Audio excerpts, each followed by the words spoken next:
Agapayan, kaagapay mo sa paglagong spiritual.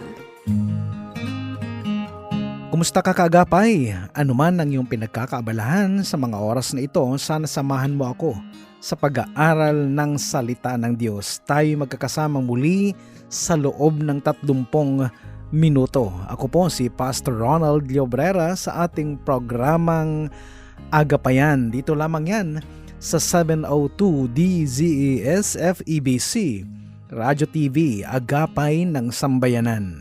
At tayo po ay kasapi sa KBP, Kapisanan ng mga Broadcaster ng Pilipinas. Gusto ko lang batiin ang ating mga kaagapay at mga kamanggagawa dyan po sa HCFC Fairview sa pangunguna ng kanilang senior pastor na si Reverend Ronnie Algario at sa kanyang may bahay na si Sister Josephine Tagala Algario. Greetings din po kay Sister Vicky Gabornes at ang kanyang buong family, ang Gabornes family. Kay Sister Carmi Gabasa at ang buong Gabasa family. Kay Reverend Jolly Bangay Tagala ng Apayao Ministry. Pagpalain po kayo ng Panginoon, naway lagi tayong ingatan at samahan ng ating Panginoong Diyos. Sa gabing ito kaagapay, ating tatalakay ng paksang may pamagat na The Great Protector.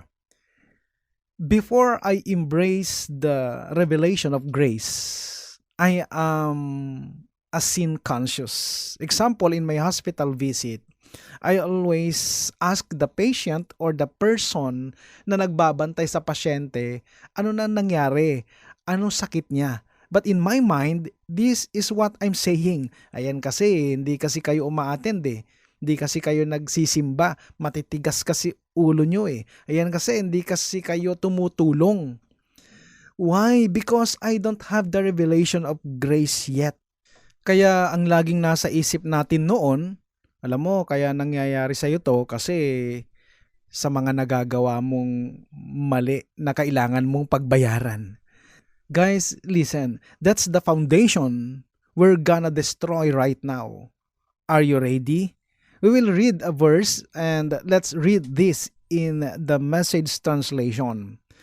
Medyo interesting po ito. Hebrews chapter 10 verses 1 to 10. The Message or MSG translation. The old plan was only a hint of the good things in the new plan.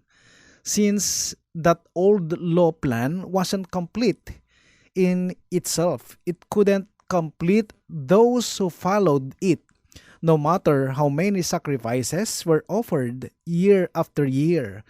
They never added up to a complete solution. If they had, the worshippers would have gone merrily on their way, no longer dragged down by their sins. But instead of removing awareness of sin, when those animal sacrifices were repeated over and over, they actually heightened awareness and guilt. The plain fact is that bull and goat blood can't get rid of sin. That is what is meant by this prophecy, put in the mouth of Christ. Guys, the purpose of the sacrificial offering in the Old Testament was actually first, to forgive their sins for 1 year.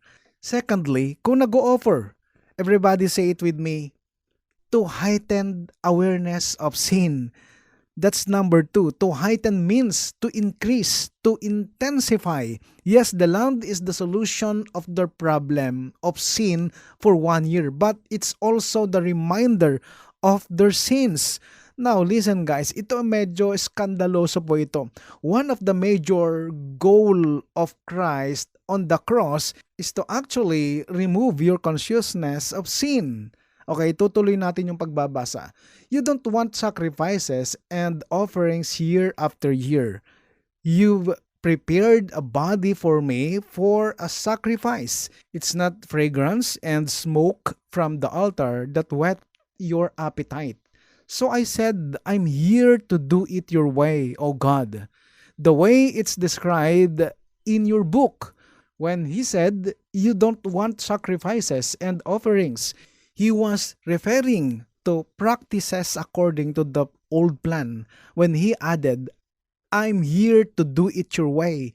He set aside the first in order to enact the new plan, God's way, by which we are made fit for God by the once for all sacrifice of Jesus. Kaagapay, parang sinasabi ni Jesus dito na, Father or Dad, alam ko hindi ka natutuwa sa mga performance ng mga Israelites. I'm here to do it your way. Then ano ang sabi sa verse? I'm here to do it your way. He set aside the first, the Old Testament, in order to enact the new plan, New Testament in God's way, by which we are made fit for God by the once for all sacrifice of Jesus.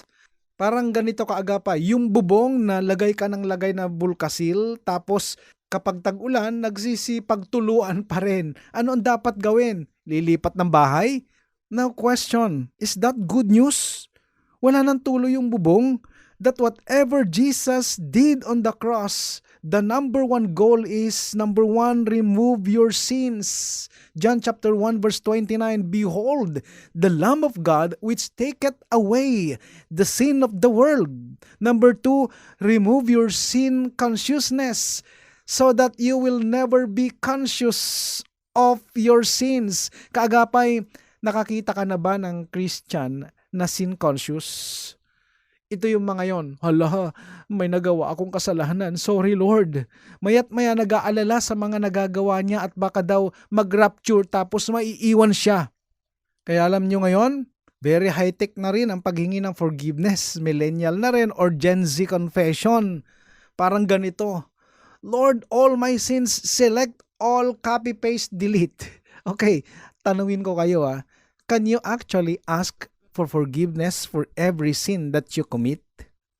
No, you cannot. Paano yan? Di iwan ka na sa rapture. Kaya nga ito ang sabi ng Bible. Gusto ko palakpakan mo ito. Sabi dito, by which we are made fit for God by once for all sacrifice of Jesus.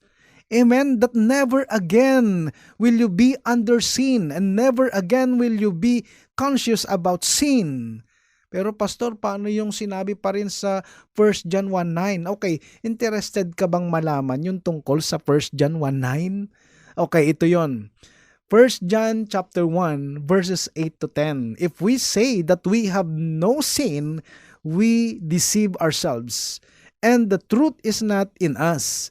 If we confess our sins, He is faithful and just to forgive our sins and to cleanse us from all unrighteousness. If we say that we have not sinned, we make Him a liar, and His word is not in us. Okay, before I go on, let me ask first this question. Sino sa inyo ang nagkakasala pa rin?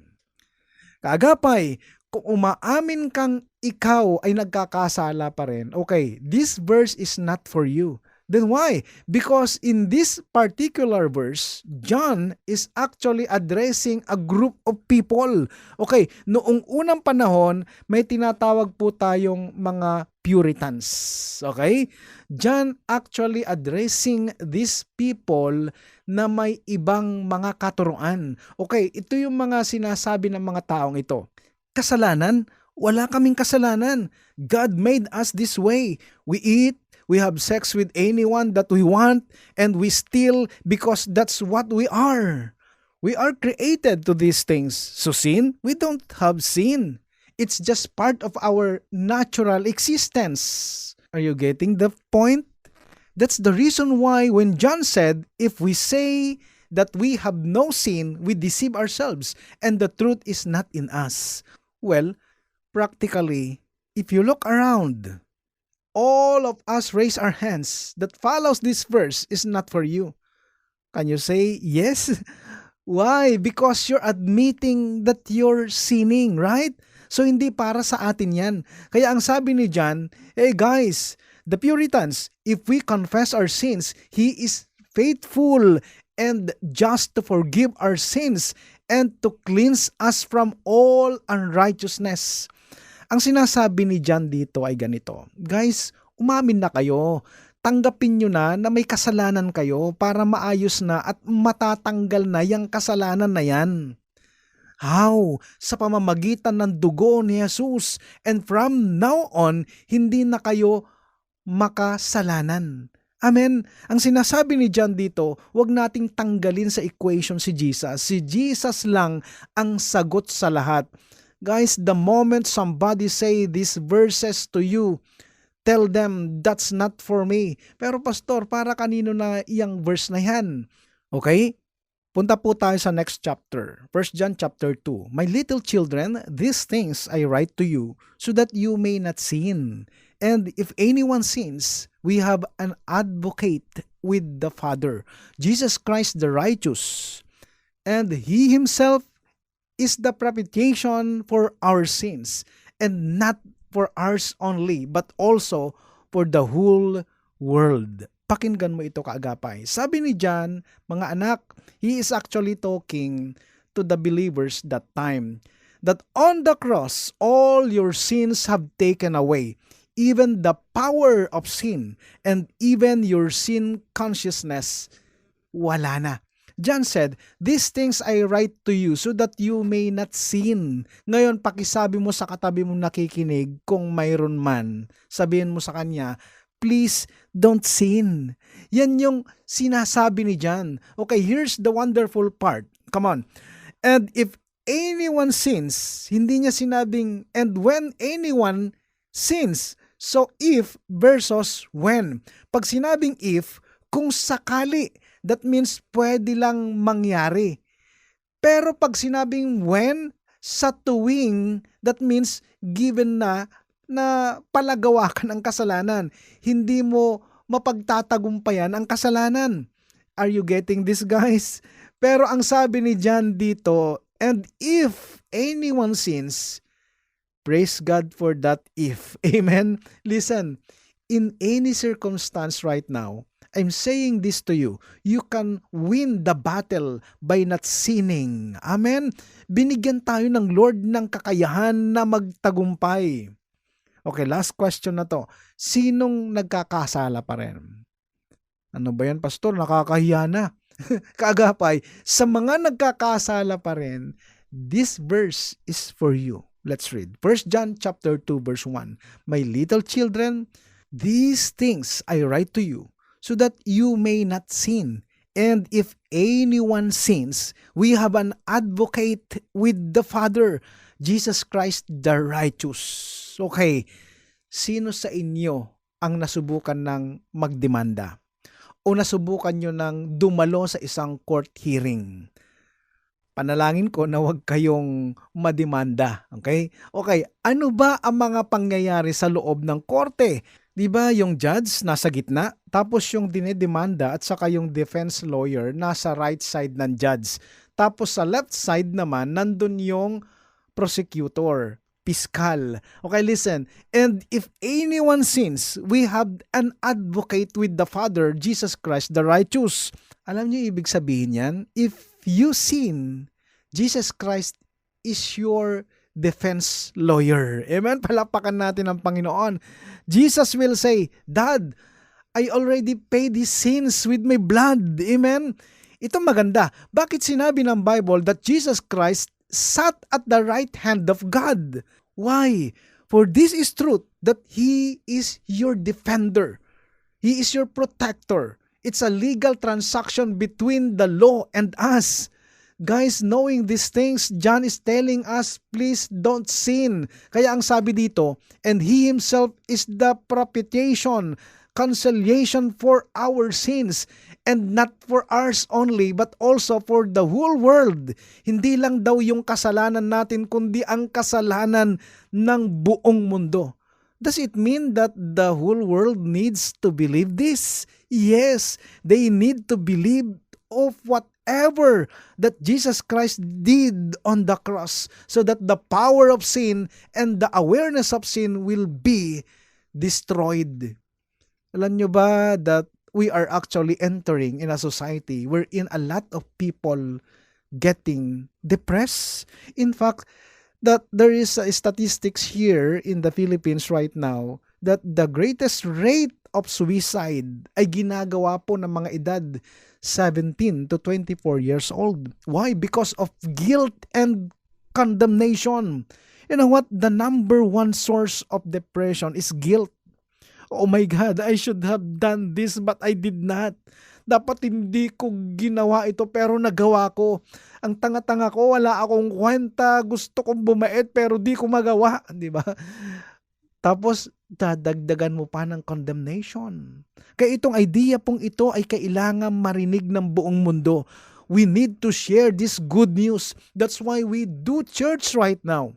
Ito listen, mga kapatid, kung meron man kayong nagawang mga bagay na dapat hindi nyo ginawa, okay, o kaya hindi nyo ginawa na dapat yun yung ginawa ninyo, pakitapik yung katabi mong nakikinig ngayon kung meron man. No condemnation, no guilt. Sabi mo sa kanya, it's okay, pareho lang tayo. O, di masaya, di ba? Colossians chapter 1 verses 19 and 20. For it pleased the Father that in Him all the fullness should dwell, and by Him to reconcile all things to Himself, by Him whether things on earth or things in heaven, having made peace through the blood of His cross. Kagapay, ang Diyos daw ay nakipag-reconciled na sa atin doon sa krus ng Kalbaryo. Now, ano ang ibig sabihin dito na tatanggalin natin ang sin consciousness?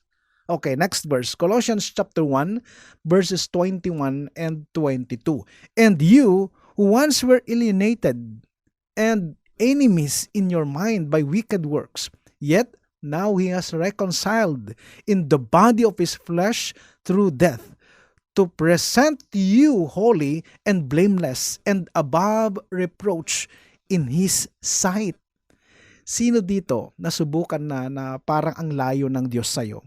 Yun bang gagamitin ka sa praise and worship pero hindi mo ramdam si Lord sa buhay mo? Listen, pakisabi sa katabi mong nakikinig ngayon, sa isip mo lang yon.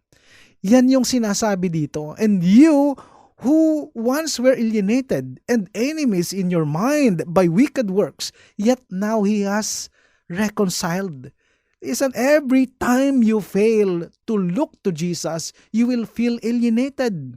But there's a good news. It's only in your mind, because in reality, God will never ever leave you. Palakpakan natin ang Panginoon. Kaya ang sabi ni John, please don't sin. Because every time you sin, yun parang nawawalan ka na ng konsensya, parang namamanhid ka na, parang feeling mo ang layo-layo ni Lord. Alam nyo, no matter how hard to preach the grace of God in the church today, people will still live, especially when they get into sin. Yan ang tanong ko sa church namin. May nangungondem ba sa inyo? Narinig nyo na bang kinokondem ko kayo? Walang nangongondem. But listen, a lot of times when you get into sin, your conscience becomes so heavy to the point na you're actually separating with God. But listen to me, God will never separate Himself from you. Amen? It's only in your mind. Okay, basahin po natin yung verse 22. Colossians 1:22. In the body of His flesh, through death, to present you holy and blameless and above reproach in His sight. Here's what I mean by no more sin consciousness. Listen guys, the way God looks at you today, everybody say it with me, holy. Okay, sa lahat po ng kasama ko ngayong gabi, yung mga nakikinig dyan sa inyong mga tahanan o nasaan man kayong lugar, yung mga nanonood at nakikinig, I repeat, the way God looks at you today, you are holy, blameless, and above reproach. Say it with me, in His sight. Guys, if you actually let this be the foundation of your life, tomorrow morning, when you wake up and the sun does not appear, our great defender will say, I will be here. Amen? Guys, knowing this truth, you'll always be reminded of your identity. Alam nyo kaagapay, kung ito ilalagay nyo lagi sa isip ninyo that you are holy, blameless, and above reproach, makikita mo na lang ang sarili mo na palago ng palago, pabago ng pabago, at higit sa lahat, paangat ng paangat ang paglilingkod mo sa Lord, paglilingkod mo sa ministry, sa church mo, sa pamilya mo, at sa kapwa mo. Amen? At magkakaroon ka ng matinding transformation sa iyong buhay. Amen. Sa Diyos ang papuri. At yan nagtatapos kaagapay ang ating tinatalakay na paksang may pamagat na The Great Defender or The Great Protector. Magsama-sama tayong muli sa susunod na Sabado sa kapareho-reng oras, 7:30 to 8 ng gabi. Kaagapay, kung mayroon kang katanungan, komento, or any concern with regards to our topic today, maaari kang magpadala ng iyong mensahe sa 702 DZSFEBC Facebook page. O kaya mag-text ka sa cellphone number 0999-223-5668.